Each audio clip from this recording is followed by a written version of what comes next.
Senator Sanders, I'll give you 10 seconds just to answer the very direct question. Will you raise taxes for the middle class in a Sanders administration?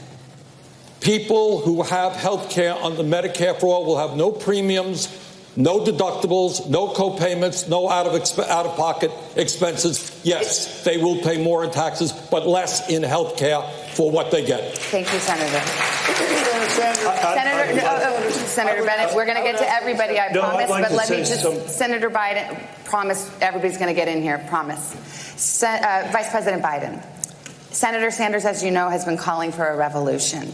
Recently, in remarks to a group of wealthy donors, as you were speaking about the problem of income inequality in this country, you said, we shouldn't, quote, demonize the rich. You said, nobody has to be punished. No one's standard of living would change. Nothing would fundamentally change. What did you mean by that? What I meant by that is, look, Donald Trump thinks Wall Street built America. Ordinary middle-class Americans build America. My dad used to have an expression. He said, Joe, a job is about a lot more than a paycheck. It's about your dignity. It's about respect. It's being able to look your kid in the eye and say everything's going to be okay. Too many people who are in the middle class and poor have had the bottom fall out under this proposal. What I'm saying is that we've got to be straightforward. We have to make sure we understand that to return dignity to the middle class, they have to have insurance that is covered and they can afford it.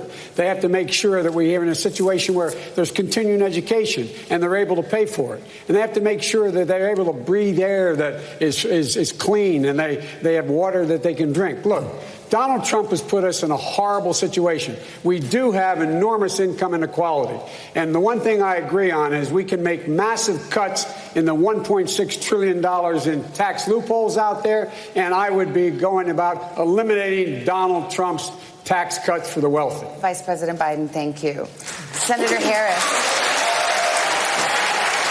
There's a lot of talk in this primary about new government benefits, such as student loan cancellation, free college, health care, and more.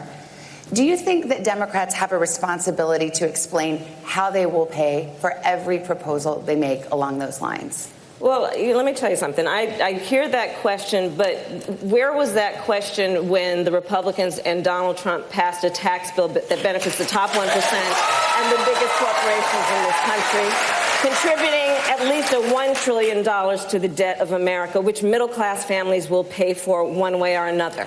Working families need support and need to be lifted up. And frankly, this economy is not working for working people. For too long, the rules have been written in the favor of the people who have the most and not in favor of the people who work the most, which is why I am proposing that we change the tax code. So for every family that is making less than $100,000 a year, they will receive a tax credit that they can collect up to $500 a month, which will make all the difference between those families being able to get through the end of the month with dignity and with support or not. And on day one, I will repeal that tax bill that benefits the top 1% and the biggest corporations of America. Senator Harris, thank you.